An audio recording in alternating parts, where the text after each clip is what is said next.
Okay, ready? Okay, my name's Leslie Schuld. I'm the director and co-founder of the CEASE, the Center for Exchange and Solidarity in El Salvador. We were founded 30 years ago after the end of the 13-year-old civil war in El Salvador. And I've been doing El Salvador solidarity work since early 1981, and first in Dayton, Ohio, and then in 85 to 91 I was in Chicago. That's where I met Majesca, and we did El Salvador solidarity work together. And then I was elected the national program director for El Salvador Solidarity Committee, and I was there from 91 to 93 when the end of the war was being negotiated.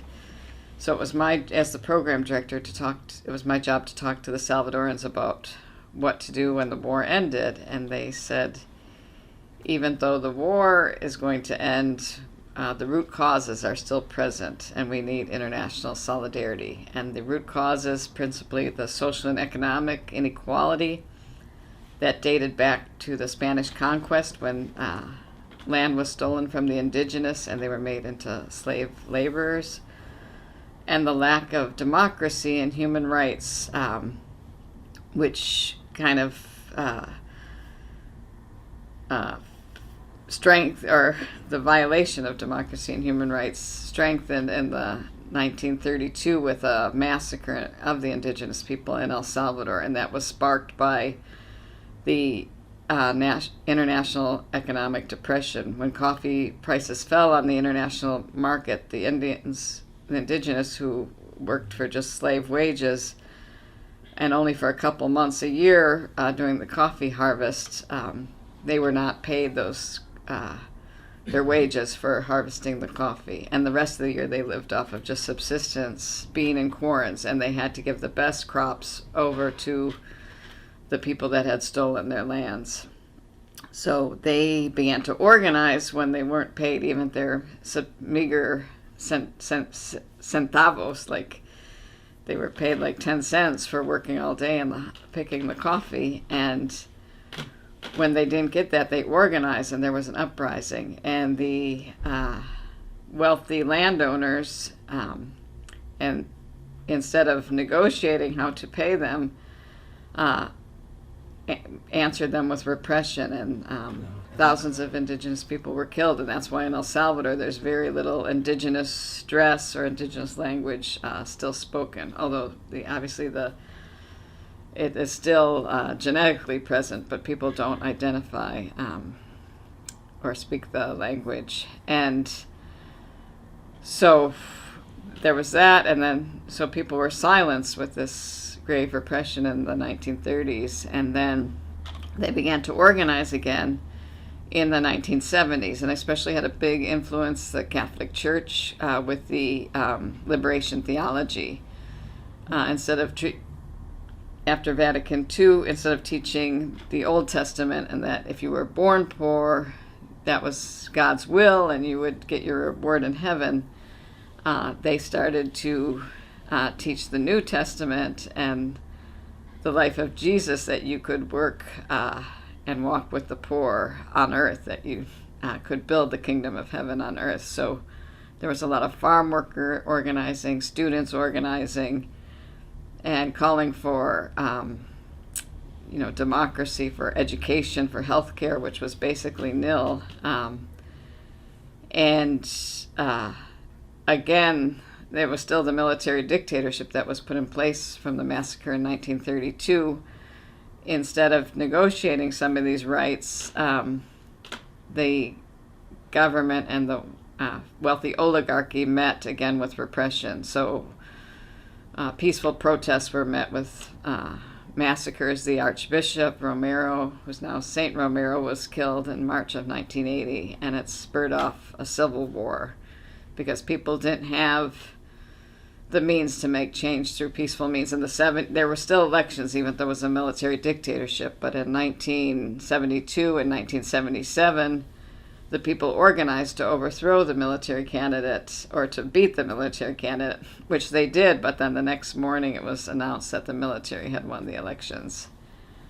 So that's how the war was kind of sparked. And 1992, there was a negotiated peace, which focused mostly on democracy and human rights. And the idea was the economic and social equality could be debated through electoral platforms.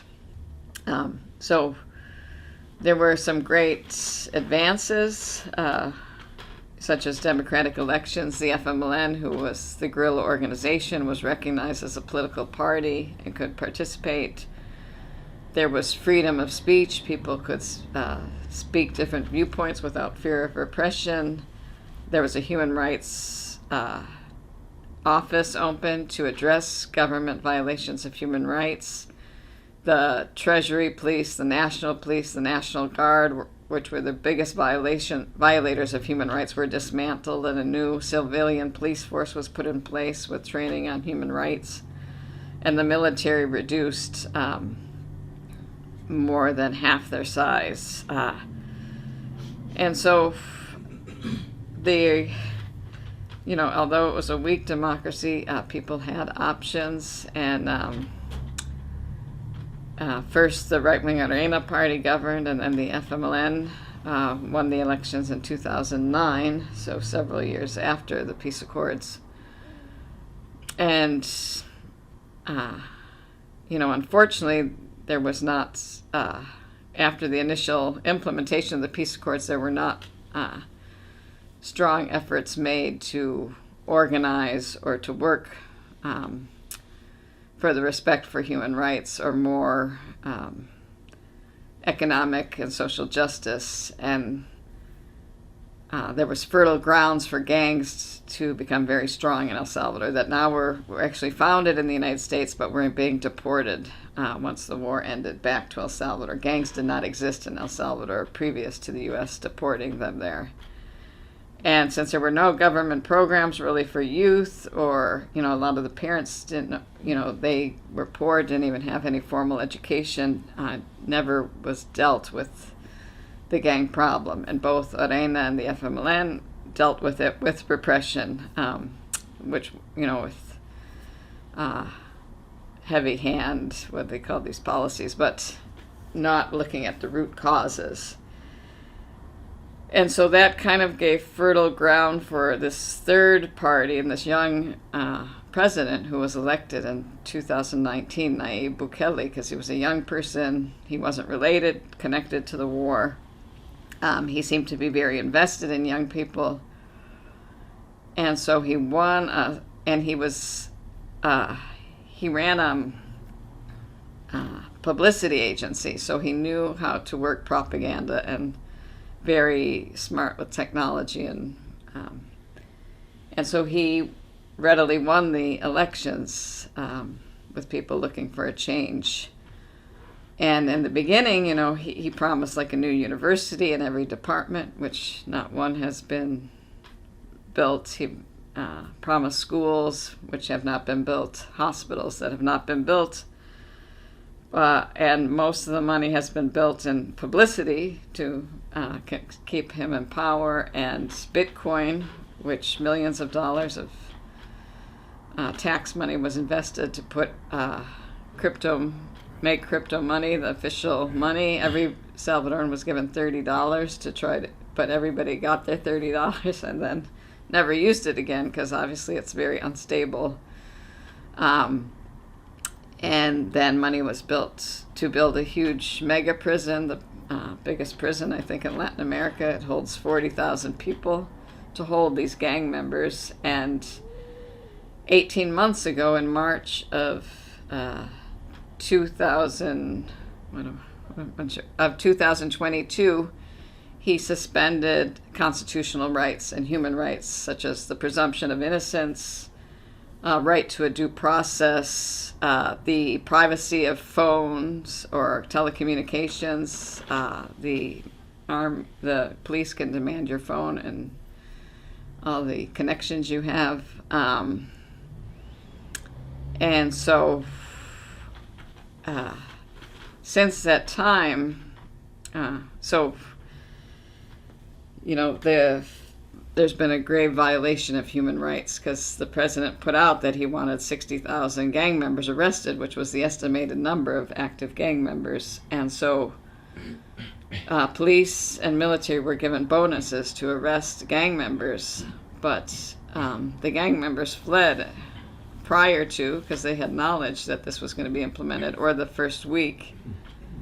And many went to the United States, Guatemala, Mexico, and so they can come back, and some are in hiding in El Salvador, the gang leaders.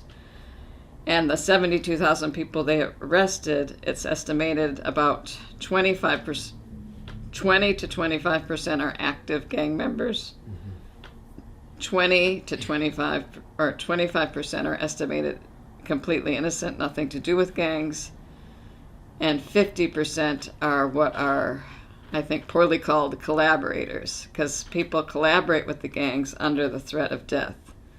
The gangs extort you, so you're considered a collaborator if you are paying the gangs extortion money, which will be killed if you don't pay them. If you give them a ride, they force you to give them a ride. If you say no, you're under the threat of death. To give them food, or even to collect the extortion money, but you're not, or to be a lookout for them, let them know when the police come down the street. So many of these so-called collaborators are collaborating under the threat of death. Some may be voluntarily, like the mother of a gang member wants to cover for her son, but the majority do it under the threat of death. And so it's kind of the lower people on the totem pole that have been arrested. The police themselves are afraid of the high-level gang members because they're armed. Even though 72,000 people have been arrested, they've only confiscated 3,000 guns in those arrests. So they're not even armed. Most are unarmed. People that aren't, because they're not gang members, did not hide. Actual gang members went into hiding or fled. And so that's the reality. I mean, some gang members have been arrested, and the reason why there's support, somewhat popular support in El Salvador, is that some of the gang-controlled areas, there's not a gang member in every corner or in the soccer field, so people feel free to walk around.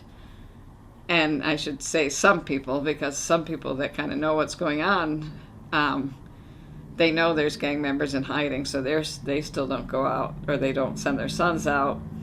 Young women have told me that they don't go out because they've been sexually harassed by the military and the police, who have been given a blank check to arrest people without investigating. There's a number that you call 123 that you can turn in, a neighbor, and say they're a gang member. There's no investigation. They're arrested, and I know of concrete cases such as a policeman that wanted a man's girlfriend, so he had the man arrested. They're on an island where we work, 25 people have been arrested where there's no gang structures. The first 5 arrested were 5 boatmen. And from witnesses I've talked to, another poor boatman on the island pointed the finger at them, and his uncle's in the military on the naval base outside the island.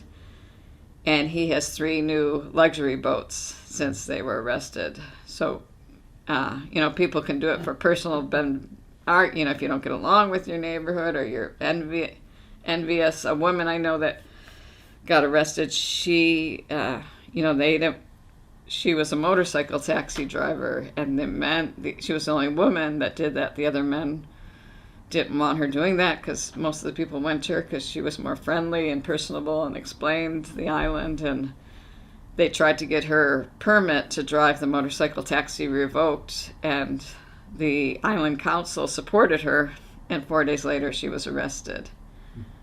So there's a lot of cases like that of people, and just other people just being picked up, being at the wrong place at the wrong time. Another young man who was in another city, when he was in high school, he was beat up by the police, and I took him this was in 2018, I took him to the Human Rights Procurator's office, and since he denounced the police brutality, the same police are in the police station, so they arrested him to get vengeance against him because he had reported this human rights violation.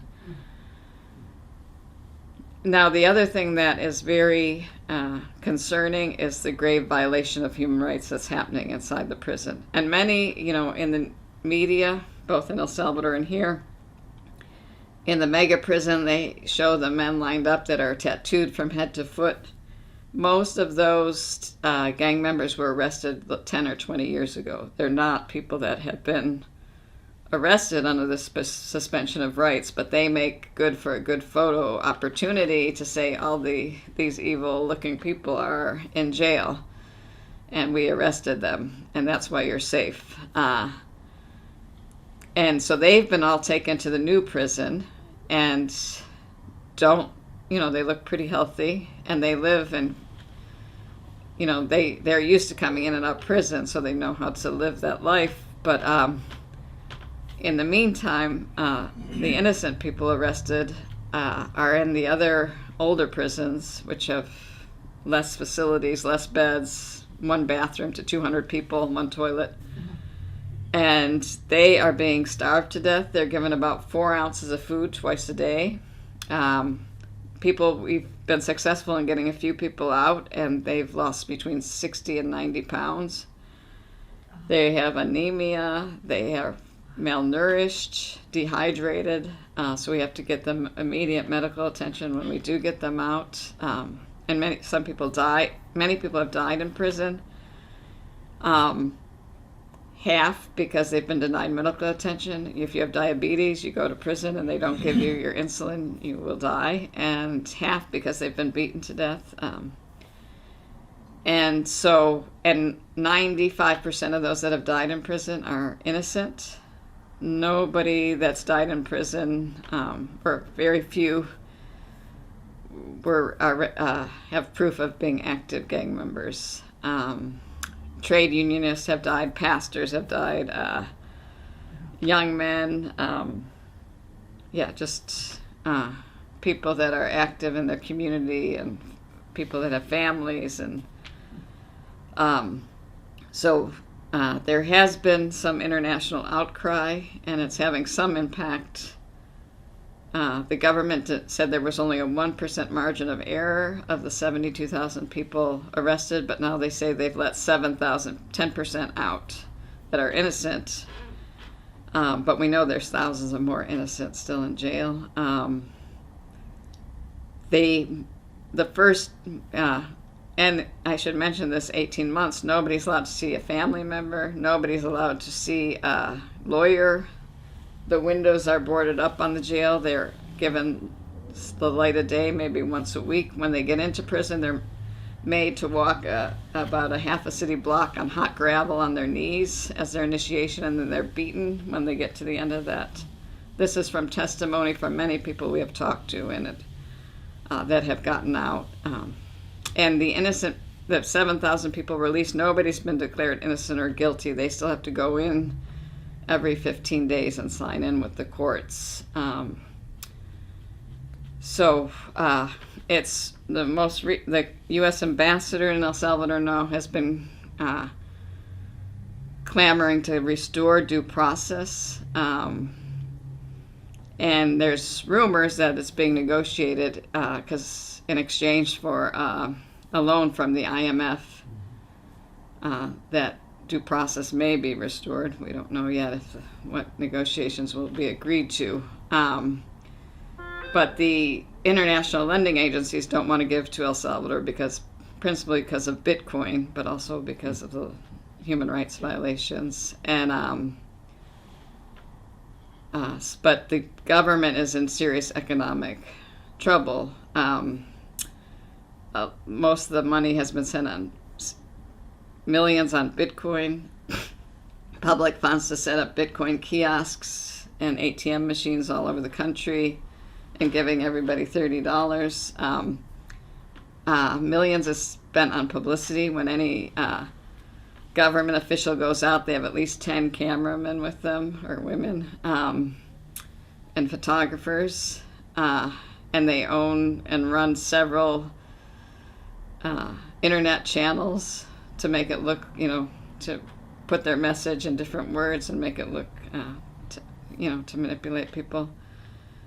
And obviously they spent millions on this, building this 40,000 person prison, which only 12,000 people are in, so we don't really know why. Because if they've arrested 72,000 people, they've only, so we don't know why. And the other prisons are still overcrowded. And I also, with the other human rights abuses and cruel and inhumane treatment, 3 to 4 people are in a single bed split. And a single bed like of this couch, not as big as a single bed. And I've talked to social workers. The first month, some government social workers were sent in because they realized that thousands of children are being orphaned through this process. But there was never any follow-up. But the social workers that went in came out and vomited because they just couldn't. They're sworn to secrecy. But people have spoken to me, and they were just devastated at how grave the conditions were inside the prison. Nothing they could ever imagine. It was so horrific. So that's a little bit about the current situation. We're asking people to call for respect for human rights, respect for due process, that the innocents be freed immediately from prison. And obviously just basic things, that they get adequate food, water, hygiene. And so, there's a huge, it's affecting obviously the poor families in my neighborhood, like in the rural areas. If you have a tattoo, even if it's not a gang tattoo, you can get arrested. There's not these mass arrests in areas where there's middle or upper class, so it's definitely discriminated against the poor. And then there's an extra cost because the prisoners are not afforded clothing, soap, toothpaste, toilet paper, so the families go every month to bring a packet, so they have to spend money on transportation, these packets, which are not cheap, and lose a day's work. And usually the person that's in jail has been the breadwinner for the family. So it's making the poor poorer. And then there's a whole new campaign to incentivate or give incentives to Salvadorans with money to come back to El Salvador to live. They're being given tax breaks because they have money, and then they closed down the government ministry to receive deported Salvadorans last week. And that's why I presume, I'm not an economist, but that some of the signals of that they're in poor economic shape is they've closed the agency to receive migrants. They've closed the agency in Juve to work with young people. They've closed INSAFORP, which is a job training program, and they're reducing. This will happen next year. 262 municipalities to 44 municipalities, so thousands of people will be laid off, and many people, have lost their jobs in public positions if they're not activists with the president's party, New Ideas. And people have reported to me that they have been called and by legislative deputies from the New Ideas party and offered government jobs on the condition that they'll be activists in the political party campaign, which obviously is complete lack of ethics and and hiring people for their professional capabilities and things that they criticized the previous governments of doing, which they did, of course, but they're doing it much more en masse. So that's the situation, but we do want people to, let their Congress people know to condition U.S. aid to El Salvador on compliance and respect for human rights and freeing innocent people from jail and paying reparations for the grave damage they've done. And then we also, the CEAS, we have a fund for legal support, as well as we've been giving some economic support to families and medical support when people do get out. And we have an emergency fund on our webpage. But I'll tell you a little bit about the CEAS. We were founded when the war ended, so we started with human rights and election observation because those were some of the gains of the peace accords. And many people were migrating, the leaders of the country, and we said we can't lead the human rights work. We can accompany you if the people organize, but it's hard when all the leadership is leaving the country. And the communities told us, we don't want to leave, but we can't put food on the table. So the C started programs to give people tools to be able to stay in the country and to be active in actors in developing social and economic justice and community development. So we started a scholarship and leadership training program, empowerment and women's businesses, clean water and the protect for the environment, which has had enormous success. Obviously, we're just a small nonprofit, so we can't reach every community, but we're in about 20 municipalities and probably about 60 communities, because municipalities is like a county. So some we have a broader, in one municipality maybe we have in 10 communities, and others we're just in one community. So we have 22 programs, but it probably reaches about 60 communities and about 20 municipalities out of 262 as it stands today. And there we can see real transformation on a personal level, family level, community level, and even the country. A lot of people, are on the school boards, are asked to run for city council, and are playing a positive role in their communities. And mentoring young people, education is a very key tool for the transformation. And we also continue to do election observation, and we will be doing it this coming January and February, the end of January and the end of February. The first Sunday in February are legislative and presidential elections, and the first Sunday in March are municipal elections. There's not much, organizing or any strong opposition to think that there might be some change in these elections. That will need to come through grassroots organizing. And so the CEAS, we have over 500 students on scholarship this year. About 100 are from kindergarten to ninth grade. And about over 200 in high school and over 200 in university. We started off just high school and university because that's less accessible. There's usually a grade school in every community. But then in the areas where there's high gang activity, we noticed that the kids were joining the gangs before high school, so we needed to get them in the scholarship program before kindergarten. And it's not just access to formal education. They have to do community projects every year, so it empowers them to see how to make change through organizing. It develops their leadership skills. We have a leadership school every year, different themes, but mainly on environment, gender, and human rights. So the students that are graduating they've taken on our mission. So, when I go to some of the kids in some of the gang areas, they say, our job is teaching the little kids that there's an alternative to violence. So I feel like that's our organization, that's the success of it, is really empowering the people to take on the mission. It's built on mutual relationships of mutual respect. People come from other countries and learn as much as the people in El Salvador. It's through exchange. We all learn from each other. And, I call it the three-legged stool. There's the community. We have international partners, and our organization, the CEAS, facilitates and trains and administers. And without one of those legs of the stool, it falls down.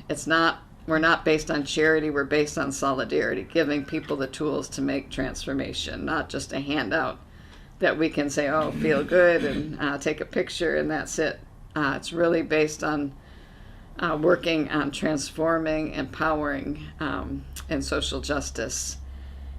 And so, and as we've built those tools and seen the transformation in communities, now we've come full circle, really, because we're back on having to put more priorities on human rights again, unfortunately. But we will do that as long as we have a voice. It's a risk to speak out, but I think it's more of a risk to stay silent. And as long as some of us that have a voice can speak out, and we believe that will make a big difference. And we invite people to come to El Salvador. We want election observers. We also have a Spanish school year-round, an English school if you want to come teach. All our English teachers are volunteers. We train you. You don't have to be an English teacher. And you can get Spanish classes for half price. And of course, with COVID, we have all these English and Spanish both online. If you want to study or teach, you don't have to come to El Salvador. But that's what we want, because the people that are coming now, the communities are saying, just like during the war, thank you for coming, because we don't feel alone. So that's my main message today, and thank you. And I don't know if people have questions or things they would like to add. Yeah, thank you. Yeah, thank you. Okay. On the other hand, I don't know. El Salvador is rebuilding the roads too. That's huge. Yeah. But it's mostly, those are usually international fund lending. Yeah, right. Well, they have to use it for that. It was the Venezuelan oil money that Chavez gave. So it's very hard for me to figure out what's going on exactly in Nicaragua. Yeah, I mean, There's some. I don't think it's all bad. I'll put it to you that way. There's clearly some bad things. When Dora Maria gets off the plane as an exile, I said, "What the fuck is that? Where's that?" Yeah, and I think you'll find Nayib Bukele is very popular in El Salvador. Yeah, I just read. So I was looking online stuff. Yeah, and that's because he's trying to clean up the crime and the gang thing. The gang thing is very difficult. Mm-hmm. Well, as far as the GDP, we're told by the media that under Bukele there's more businesses are thriving and the economy's growing, and I suppose there's going to be a chicken in every pot. I think that's more of his propaganda. If you look at some of the more serious, like he said in his UN speech that El Salvador was the safest country now in the Americas, and the people that measure professionally during says it's the 15th safest country. But crime probably has gone down. So. Yeah, crime has gone down, absolutely, but the GDP, there is not a chicken in every pot. People are starving. I mean, people are having to cut down meals now. Prices have skyrocketed. And the UN and the Salvadoran government now are negotiating huge food packages for about 100,000 families in a country of 5 million. So of a million, it's even higher. I don't know. You'd have to look it up, but it was a huge number. Right. And I can guarantee you, one of the things that made Bukele so popular is that during COVID he gave 4 huge food baskets to every family in the country, and that was replicated. His advisors are Venezuelan, and no other government had ever did that. So if you're hungry and somebody comes with a big food basket, and I could be wrong on this, but in my crystal ball, I can foresee that they're going to give another round of food baskets before the elections, because people are very suffering right now that they can't meet the family food basket. And that will have a huge, obviously, to boost the numbers in the elections. So it's populism. So that's basically, it's not to say that the things are bad, but they're doing things to more manipulate and at what is the cost of that food basket. If your husband or son is in jail for, they lock the door and throw away the key, that every innocent people's rights are lost as well as guilty people. So the cost of that food basket and the crime is down, but how sustainable is that if it's built on violation of people's rights and propaganda? Because, as I said, classified government documents just came out last week too, that 35% of the gang members are still outside in El Salvador, and that's not to mention the ones that have fled the country that could come back. What do the gangs make money on? Well, there is a lot of their money is on extortion. And a lot of them, that only funds the higher ups. A lot of the people, if they're a gang member, have to work, or, they're poor people. It's not like the gangs are rich.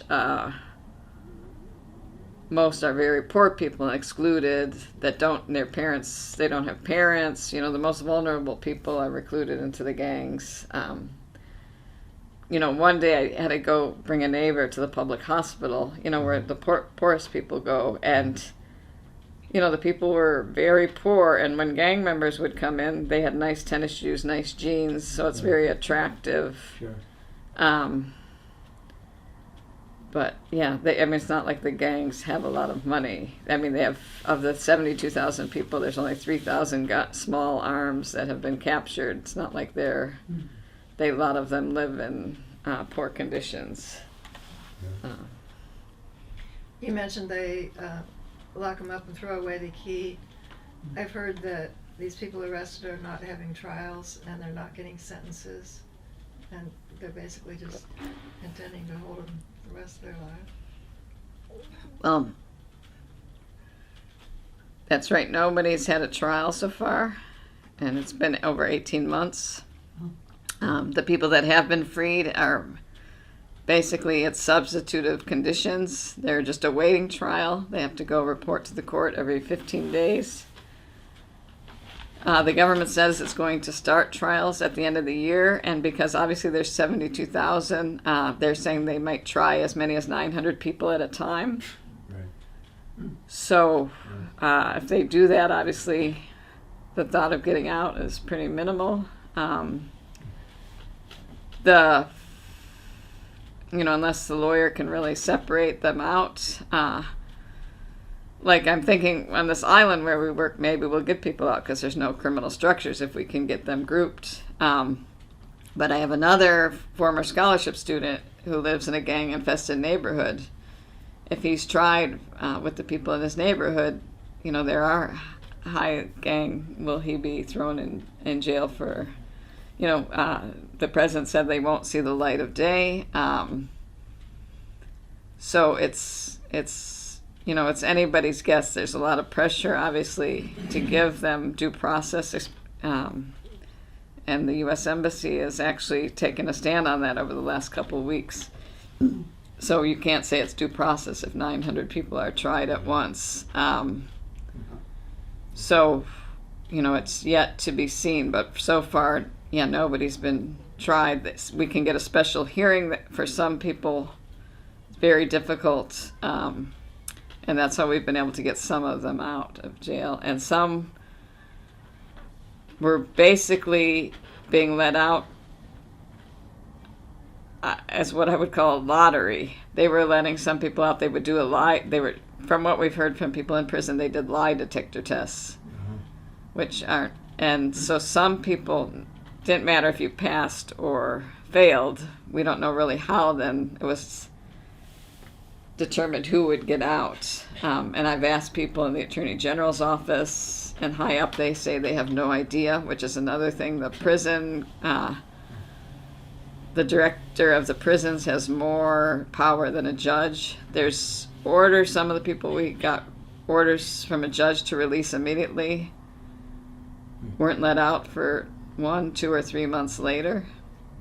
Some we thought were dead because, but then we pressured a lot, through the Human Rights Office, through people we know in the New Ideas Party, and then we're able to get them out. But there was already a order for their immediate release, so the director of the prison systems has more power than a judge's order.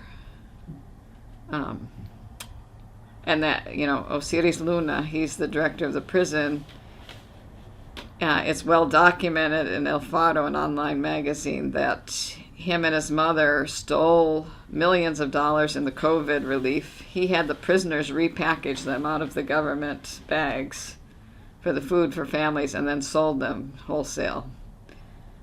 And there was also reports of people were being charged $2,000 or $1,500 to $3,000 to go see their family member for an hour in prison. Now, the head of the Mariona prison was then fired because that was investigative reporting, but obviously he didn't do that in a vacuum. He had to have, the higher-ups had to have the knowledge of that. That's the new prison in Mariona? No, that's the old That's one, the one. Mariona, the new prison. So, can you remind me of these period right before Bukele? Let's say the 5 years, preceding 5 years. Well, first of all, I'd be thinking about doing okay, this. the first elections were in 1994. I don't know who was president then.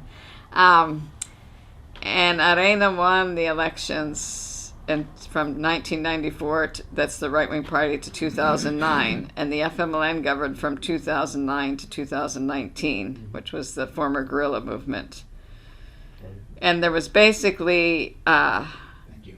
an agreement that was part of the peace accords between Arena and the FMLN to allow for democracy. And the U.S. was not directly intervening in the elections, at least in any real outright sense. Not to say that they weren't, monitoring. They weren't giving a lot of aid. They were giving aid to after the war to democratize for the development of the new police force, for the Human Rights Office. But yeah, they weren't. I wouldn't say that the U.S. is responsible for what's going on now. And I mean, obviously, in a sense that Historical the sense. war, in the historical sense, funding the war and the polarization. But after the war, there was, some of the things I would attribute. One thing, when the FMLN, when they were a guerrilla army, they did a lot of grassroots organizing and civilian organizing. And once they became a political party, they became top-down and vertical. So they didn't empower young people. They were giving the same speeches 30 years after the war ended and couldn't connect to the reality of most young people. And they didn't, they didn't fight for their ideals. There was always agreements being made. And I think if they would have fought, even if they would have lost, they wouldn't have lost so much credibility. And one of the FMLN won because there was a lot of corruption in the Arena party, where government officials were given their salaries, which are quite high compared to the rest of the population, but giving envelopes of money under the table. And the FMLN criticized that corruption, but when they got into power, they did the exact same thing. So Bukele was able to play off that, and he knew because he was actually in the FMLN party. And, he's very sharp in terms of populism and knowing what the population's complaints in and then playing on that. So unfortunately, I think, that lack of any grassroots empowerment, bringing young people in to become leaders. Instead, the FMLN kind of concentrated and thought, the leadership were the only people with that wisdom, that they had fought the war and they had somehow deserved that. And that opened the doors for somebody like Bukele to come in. So I seem to understand that Bukele is going to produce economic growth that provide more jobs, and an improvement in the economy and all this business. So apparently some voters voted for him for possible, improvement in the economy, and some voted for him because improvement in the law enforcement against gangs. And those are pretty much his two. Well, I think people voted for him because he's young and he knew social media. The FMLN and Arena had no social media campaigns, and that's what the young people are using. He had, when he was mayor, he had a huge scholarship program. He was mayor of San Salvador. He had programs for the youth that were at risk, gang members or people to get out of the gangs. And, you know, he had promised big investments in education, and he had a slogan, you know, if nobody steals, there's enough money to go around. So, you know, there was corruption. And so I think people voted him thinking it was going to be transparency. You know, he knew how to relate to young people more than economic growth. And he didn't, the fight against gangs, I mean, or the rhetoric against gangs has been by all the governments. So I don't think that that's where they saw, but, and, you know, I think a lot of people thought he was going to address some of the root causes of the violence, which is the social and economic exclusion because of what he did as mayor of San Salvador. Tell what he's done about the legislature and the Supreme Court. Yeah, well, he won in 2019, but there was still, he didn't have control over the legislative assembly. So in the elections of 2021, he got a supermajority. So with that, he illegally removed the Attorney General, all the Supreme Court justices, and appointed people not based on their criteria, but on their loyalty to him. So that was the first notion of kind of backstepping on the democracy that was promised with the peace accords. And then you know, he implemented this war on gangs in the end of March of 2022. And also during COVID, there was some, although a lot of people approved of how he handled COVID because people got vaccines pretty quickly, almost as quick as the U.S. There was a hospital built for COVID patients. But the first few months, there was a very strict quarantine, and he used the military to arrest anybody out on the streets without a permit. So some people were saying, you know, well, that's okay because, you know, they're going to put people at risk. But that was kind of the first inklings of, you know, towards authoritarianism and the militarism. And now he's recruiting 20,000 youth to become soldiers. Instead of creating 20,000 jobs, you know, they're recruiting the youth to become soldiers. And people in the police are actually afraid they're losing their jobs. The police are afraid they're going to be scapegoated because they've been ordered to arrest innocent people. And they know when you know, justice comes, it's not going to be the people that ordered them high up. It's going to be them that are going to say they were, you know, a rogue policeman that arrested these people. So many of the police want to leave the country as well. Could I ask, are they more or less isolated in this, or is this true of the surrounding countries with them? And also, what other organizations are working with you to see that there has to be a change? Well, that's a good question because of his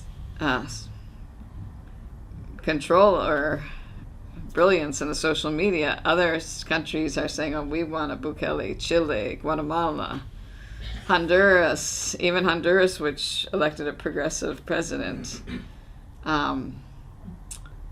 implemented now a similar policy. And so it's very worrisome. Guatemala, a progressive candidate won, and they're trying to overturn the elections, making the political party that won illegal. So it's a very dangerous trend, I think, and in the United States. And there are other organizations. We're working in El Salvador with Cristo Sal, which is the strongest human rights organization, and they're working on an international level as well to bring the United Nations and the American Human Rights Commission into this. We're working with an organization called Socorro Jurídico, like legal aid office. And there's also an organization called MOVIR, which is the movement of families of innocent victims. So there is organizing happening.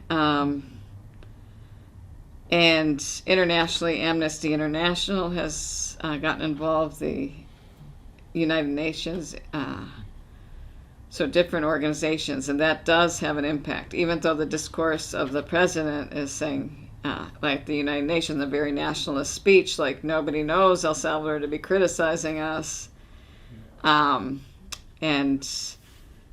we could care less, what the U.S. ambassador says or or Europe says, because they don't know our reality. But that's the discourse. But in the reality, the pressure has led to some innocents being let out. I've heard, I can't really verify this, that they're giving a little bit more food to people.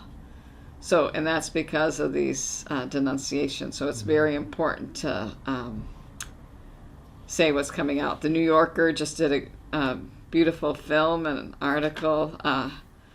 So there's more international media. A lot of, there's been articles in the Washington Post.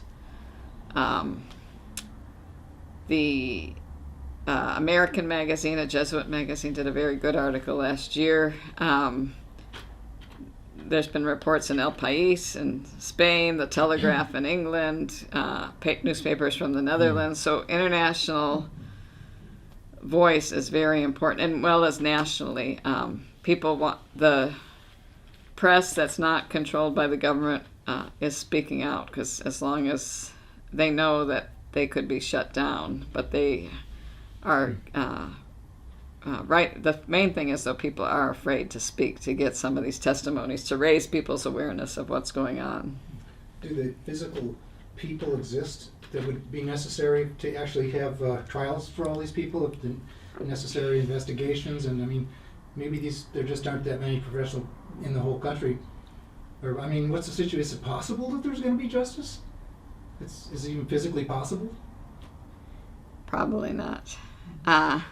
Very difficult. The U.S. ambassador suggested that they require every lawyer in the country, even though they're not a criminal lawyer, to take 10 cases.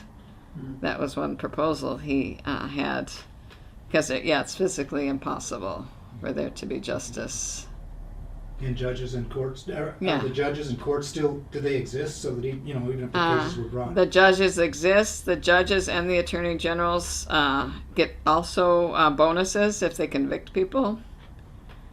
So there's an incentive not to bring justice, but to convict and go along with the discourse of the president and not contradict it. So I'd assume that a lot of the money that for building the prison or running it comes from the United States? Is that? No. The prison was built by Salvadoran taxpayers. Salvadoran taxpayers. Yeah. Interesting.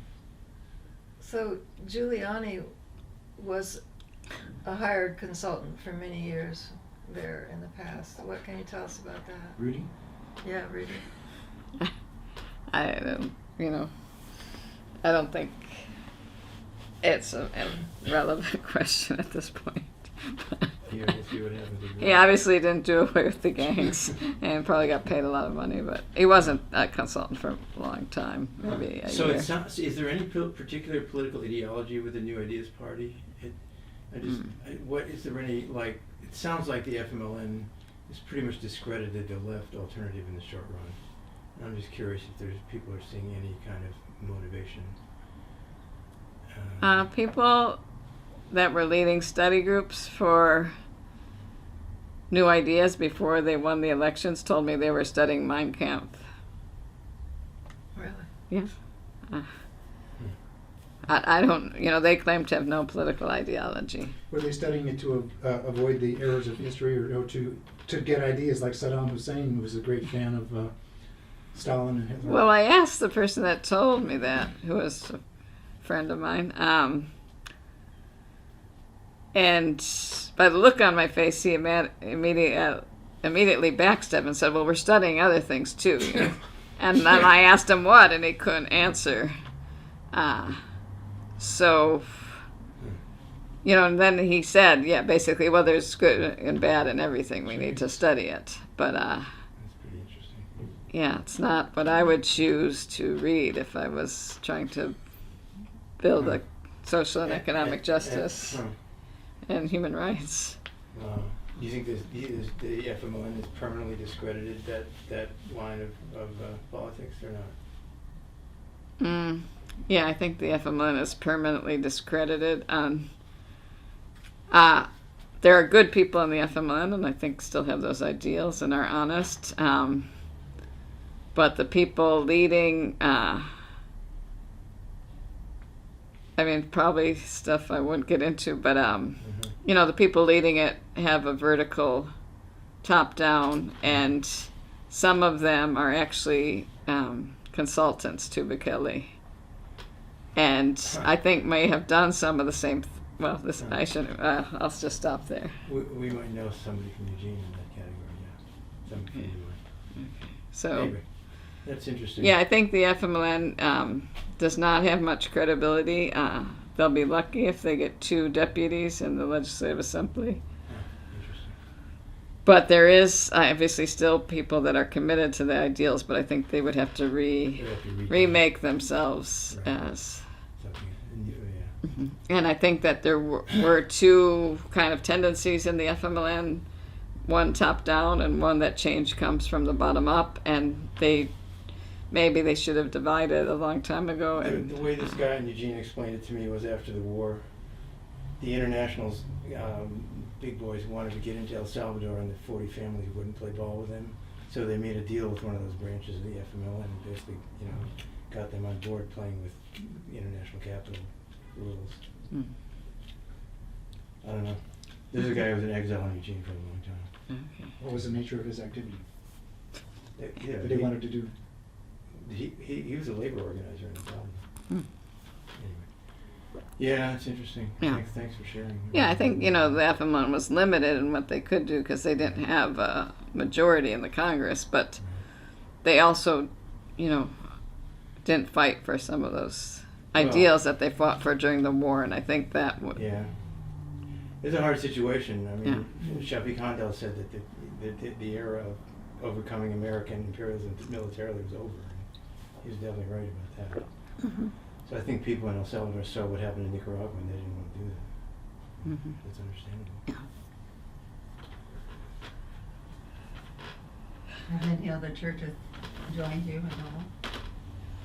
That's a good question. The churches have been notably silent.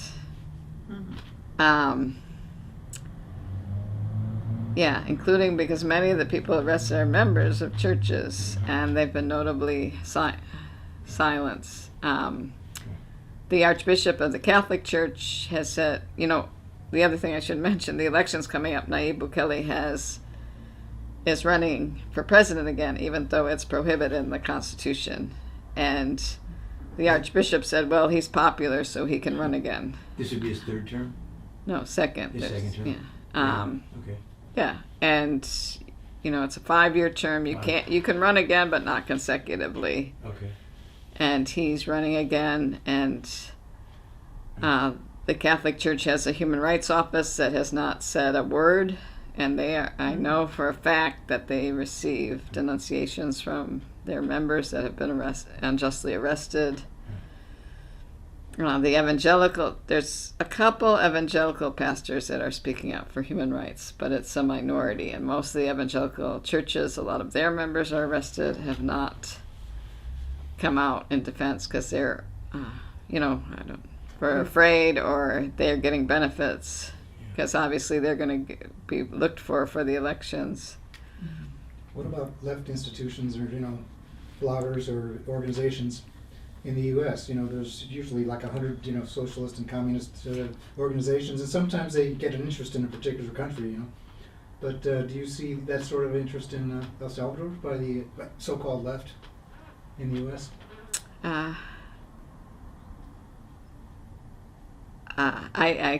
haven't really been on top of that to be able to answer your question. I guess I can just check the website. Yeah, you can check the websites. You guys have a website?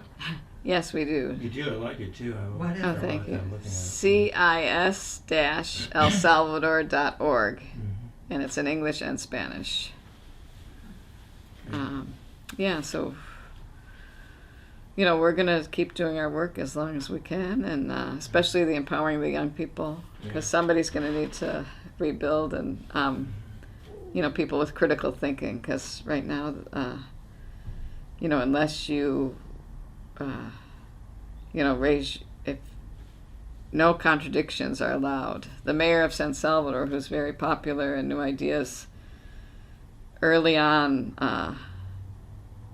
said something contradicting the president that he wasn't in agreement with, and he's never spoken out since. He's done his job as mayor, he's there, but you don't see him publicly. That does sound a lot like Nicaragua there. Yeah. Are you on a speaking tour, or have you done like a tour of 10 cities or something? No, I'm just here in Eugene because the FCC, the United Church of Christ, they have had a relationship with the Tasajara Island as part of our scholarship program, and they have been supporting young people to go to high school and university, and they invited me and one of the students to come to Eugene to grow that program. And there's much more demand than we have access to scholarships, especially on an island that's particularly expensive because you have to pay boat fare plus bus and car fare to get to school, high school or university. There's a grade school on the island, and when we first started, nobody was applying for the scholarships, and I said I wanted to go speak to the junior high school, and everybody just had a blank face, and the teacher said, "Why study? There's no future in this country." So, but then once we got it going, and our first graduate who came with me, Elsa, she was a teacher, she started motivating the kids to study. Now we have a lawyer and a nurse that just graduated, and we have another physical education and another nurse that will be graduating soon. So that has a huge impact, and it's women on the island who had never been to high school. They found out about our scholarship program. They graduated from high school. They've become leaders on the island. So it's really transformed, and this is just one example, but in the communities where we work, you can see where these programs, and they're integral. The scholarship students have to do their coordinated clean water program. They tutor the young kids. In the areas where there are gangs, the young kids are trying to teach the younger kids there's an alternative to violence, because the main problem we have with the youth and why this program is so important in the communities where there's no violence or little, and mostly where the FMLN governed, but that was a very small section of the country, those people migrate because they have family that left during the war. People that don't have family in the U.S. don't migrate because they don't have the money or somewhere to go. In the areas, urban areas, the kids see their only alternative as violence, of joining the gangs, because they're stigmatized. They can't get a job if they put that on their resume, their address. So the program is really an alternative to migration and violence. And 95% of the kids that graduate don't leave because of this leadership development component we have. A couple have left because they've gotten married to U.S. citizens, and Elsa's one of them, because we couldn't get a visa because there's a year-long wait for a visa interview. So she was already here. She married a Salvadoran and moved here 2 years ago, but she was a teacher for 6 years on the island before she came here. She's a teacher now in Virginia, excellent teacher. Another man who graduated, Marvin, married an immigrants' rights lawyer in Washington, D.C., who came to volunteer as an election observer, and he lives in Washington now, and he's a leader in the immigrants' rights movement in the United States. So even though they left, I'm proud to see they're carrying out what they learned through our program in the U.S. Obviously, our main mission is to train leaders to make change in El Salvador, but maybe we have to add on to that to make changes for social justice in the United States as well. Do you have any relationship with Mexico? No, No, no. Because we're just in El Salvador. it seems more and more they're being taken over with gangs. And I was just wondering Mm. if there was any. A lot of the Salvadorans are gang members are in Mexico. Gangs are going through the whole Central America. Yeah. And it's ironic because some of the gang leaders were arrested under this regime, have been let go. And the Bukele administration refused to extradite some of the gang leaders that were in prison that the U.S. was asking for, and they mysteriously were set free even though they had sentences for 40 years. I think there are all kinds of gangs. That's why I was asking where they get their money from, because I don't entirely understand that. Obviously, there's a big drug trade. Mm. I mean, I think AMLO in Mexico has a pretty interesting relationship with the gangs. Oh, yeah. I mean, it's sort of like live in some ways. Some of the gangs are as I understand it, the main gangs are the MS-13 is the biggest gang, and then there was the 18th Street gang split into two, the 18th Street Revolutionaries and the 18th Street Southerners. And from what people in the government have told me is the 18th Street Southerners are the ones connected to the drug trafficking, and they're the smallest gang, but the most powerful and violent gang. You don't live on 18th Street. No, I don't. Ruth used to live down there. Los Angeles. Can you tell us more about the leadership development? Yeah, the leadership development is we do a number of things. One is the volunteer programs in the community. They really, it's not just to give back, it really develops people's self-esteem, leadership skills. They have to give talks on the environment. They organize cleanup campaigns, and then they realize people keep littering, so then they do workshops in the community. Then they go on to meet with City Hall because nobody picks up the garbage, and have been able to get the mayor to come and send the garbage trucks. So, you know, this one student was living with me because she had no internet and it was too far to travel, and she organized the meeting with the mayor, and so the mayor was calling every week like, oh, did you tell the neighbors to get the garbage out? I'm like, so, you know, it really empowers them, and, you know, not just waiting for, you know, there's a cultural, I think, since the Spanish conquest that people are just waiting for people to tell them what to do.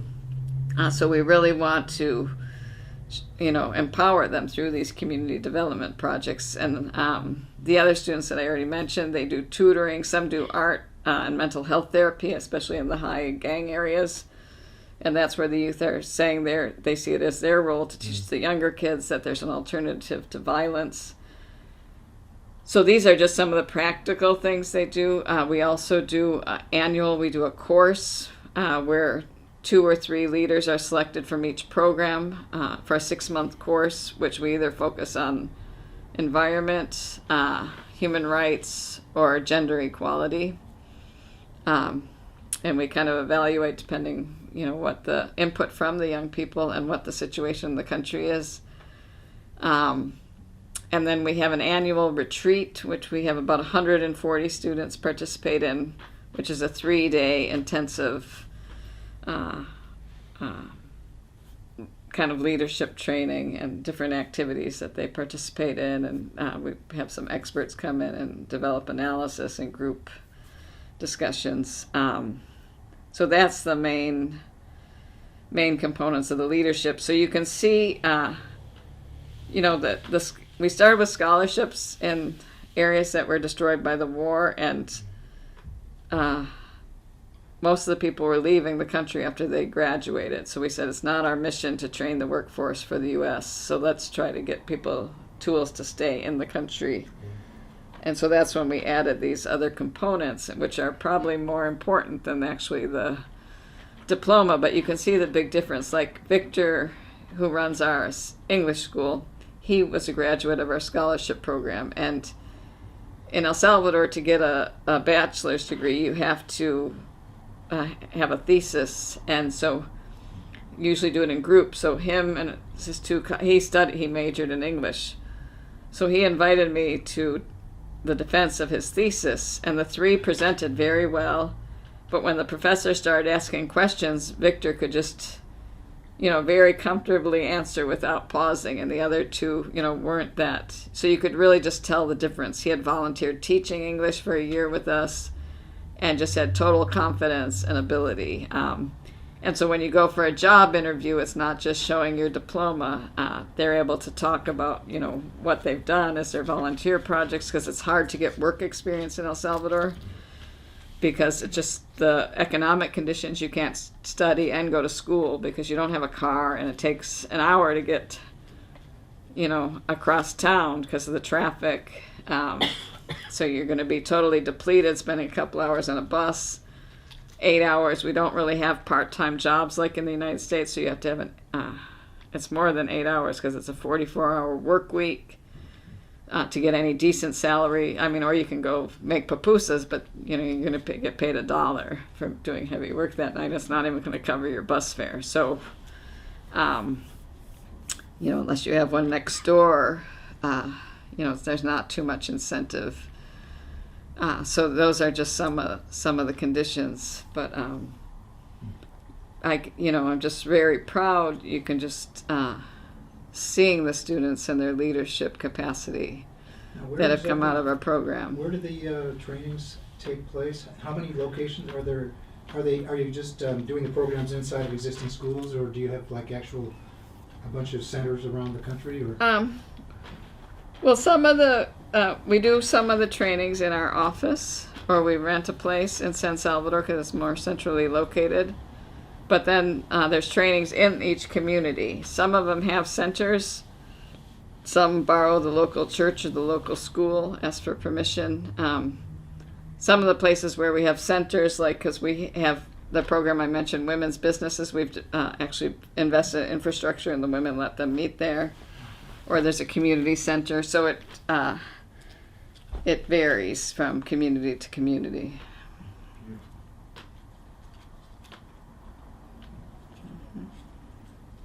Has the annual retreat ever been an object for a videography or documentary? Or? Yeah, absolutely. And in fact, some of the students always make a video while they're there that are studying communications. And our annual retreat we've been doing in La Palma, Chalatenango, because there's a government center, so it's for workers. La Palma's in the north, so it's cooler. It's a forest, and they have these cabins set up, so it's a beautiful place to do it. That's where we've been doing it. But yeah, and the students themselves make a video every... Is it 100% in Spanish? Yes, it's 100% in Spanish. Although we invite some of the supporters of the scholarship to come. So if people that don't speak Spanish come, that are some of the partners that sustain these programs, we'll have a translator for them in the back. And we have, I should say, the scholarship program is sustained by mostly churches, but also communities or foundations, but mostly social justice committees from churches from different denominations. How much is the budget? Yeah, I hate to ask that, but That's a good question. For the scholarship does it program? vary a lot, from year to year, depending on? Yeah, but it's pretty large, but the largest thing being the scholarship program. Because, we have over 500 students on scholarship. The university students are getting about $1,200 a year, and the high school students get about $300 a year, and the grade school students get about $160 a year. Does the government there support education in a meaningful way at this point? I think we've seen a backslide in support for education.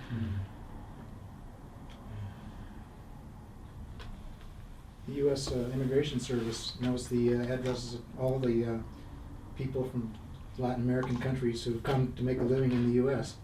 And they could easily suggest that they go back and do a year of service, But who would ever think of that?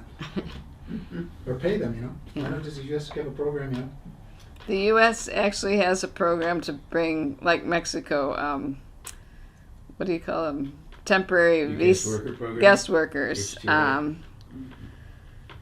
And the ambassador told me he's already doubled it, and he wants to quadruple it. But obviously it's just a stopgap measure. From Mexico or from El Salvador? No, too? from El Salvador. El From El Salvador. Yeah. So, that's a way to keep people from protesting the economic crisis, because those people save that money and send it back. Yeah. But And they there's come also back with knowledge, yeah, they learn a lot. Obviously, I've heard from some people that some of those the people hiring them don't respect labor rights, so that's a concern. But hopefully it will be encouraged. And the ambassador asked us to look for companies that would hire guest workers. So, Here? yeah, in the United States. Huh. Because Interesting. obviously the more they can hire, that's going to alleviate the economic crisis and give people skills or another learning Interesting. experience. That's interesting. Tell us about the craft program and sales. Yeah, we do Seasons. crafts as part of kind of fomenting another tool for people to stay in the country. That's something we started almost at the beginning. A lot of European agencies invested in teaching Salvadorans to make crafts when the war ended, but people left the war with the shirts on their back. Nobody was going to buy crafts. They bought food or clothing or a roof on their heads. So they saw the cease that foreigners were coming there, so they asked if we could sell some. I said, we don't have any money. And they said, no, don't worry, just set it on a table, and if you sell it, give us the money. And I said, well, okay. And then he must have went and told every other artisan, and all of a sudden we had a room filled with crafts. So then we started really a fair trade program where they get more than they get in the local markets. We pay them up front so they don't have their cash tied up in inventory, so they can pay their workers, and if they get an order, make more. And we also have negotiated with different universities to give them design training, business training, to improve their capacities. So the local crafts is one of the ways we support the solidarity economy. And when we first started, a lot of the artisans would come and ask me, can I help them get a visa, thinking because I'm from the U.S. I could somehow get them a visa, which obviously I have no pull in the embassy. But as soon as we started selling their stuff, they never asked me again. People don't really want to leave the country. It's when they don't have any other options. And yeah, it's concerned, I guess, not only migration, people leaving because of the current situation and the past situation, but what I've noticed under this new government is a lot of professionals are leaving, which I hadn't seen in the past, because you're not getting a job unless you're a party activist. So it's the first time I've seen professionals that have worked in the government for 30 years that are not loyal to any party but to their job are getting fired, and they don't see a future in El Salvador, so they're getting visas and leaving. So that's not counted in the migration. Not only in the U.S., I know some that are going to Europe and other countries. Oh, interesting. Well, did- So that's concerning a brain drain. Really? If the main government program to generate income now is tourism and trying to bring Salvadorans back from the U.S. that have money. And so, this obviously the security issue, a lot of Salvadorans are coming that haven't visited their families in 20 or 30 years because they think it's safe now, and that's pouring a lot of money into the economy. And there's also a lot of tourist taxes, so a lot of money goes into the government with the tourism coming in. But that's their main economic bet right now is on tourism. So it sounds like a flavor of gentrification where you have more rich people around and they buy the resources, so you have inflation.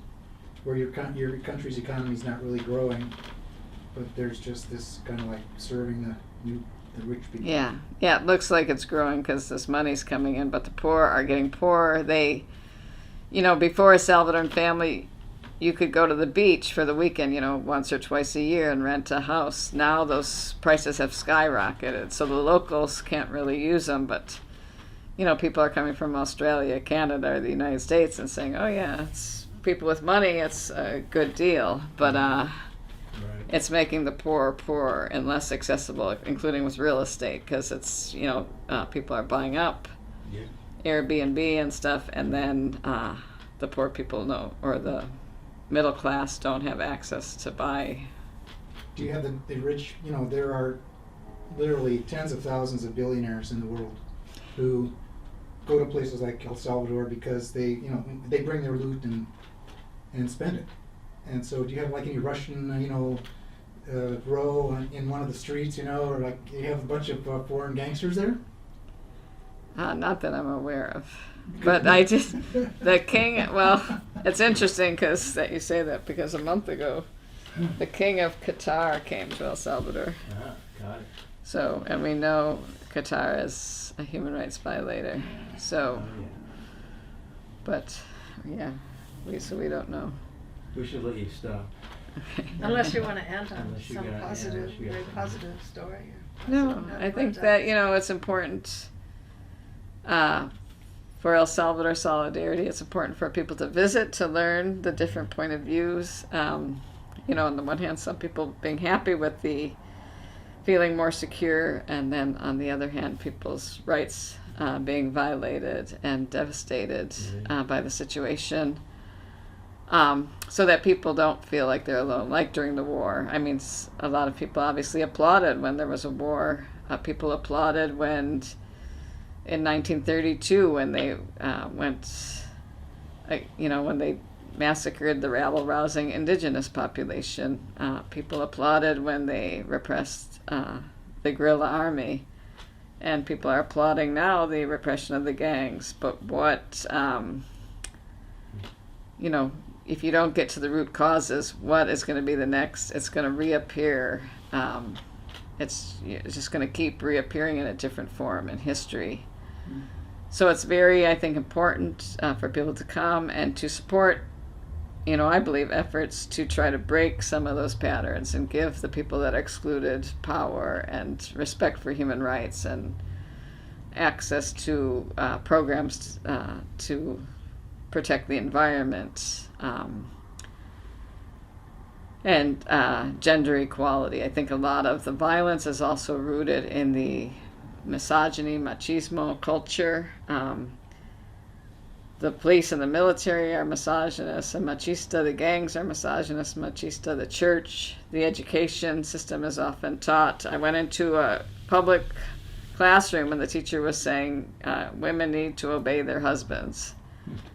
So you need to break that pattern and see women as equal force in the country, because that's how you're going to overcome violence and contribute to development if men and women are treated equally and seen for their different abilities, each person.